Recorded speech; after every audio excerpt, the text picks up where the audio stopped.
Hello students, Miss Slyman here with our next set of notes. Now we're into geometric sequences. So remember, arithmetic sequences we're adding or subtracting a common difference.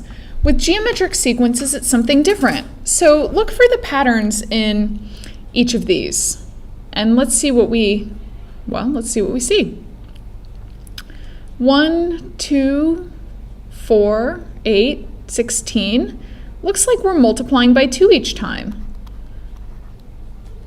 1 times 5 times 5 times 5. So here we're multiplying by 5 each time. And we started with 1. So we still could say U1 is 1. And then we multiply by 5 each time. Here we've got 2. 2 to 10, 10 to 50, 50 to 250. Again, we're multiplying by 5 each time, but in this case, our U1 was 2. 3 to 12, to 48, 192. Here, we're multiplying by 4 each time, starting with a first term of 3. Notice how geometric sequences get really big really fast.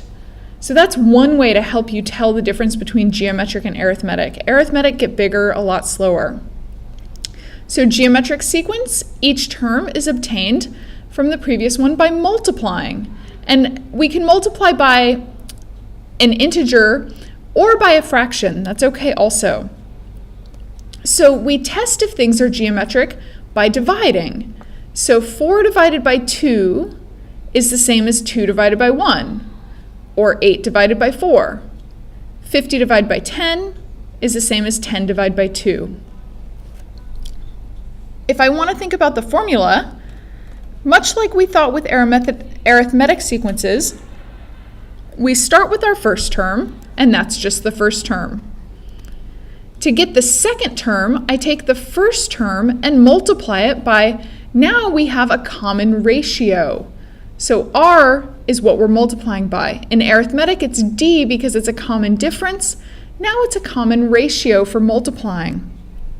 So for the second term, I've multiplied by 1R.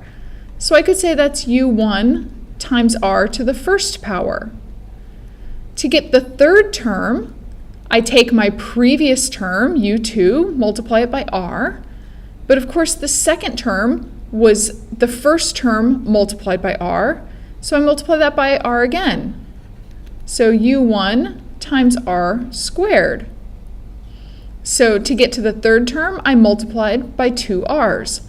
To get to the fourth term, I'm going to take the first term, multiply by R, multiply by R, multiply by R. So it's the first term times R cubed is going to give me the fourth term.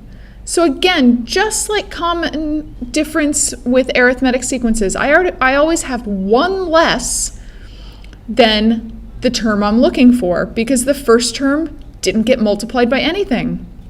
Since it's repeated multiplication, I'm using exponents. And that's the definition of a geometric sequence.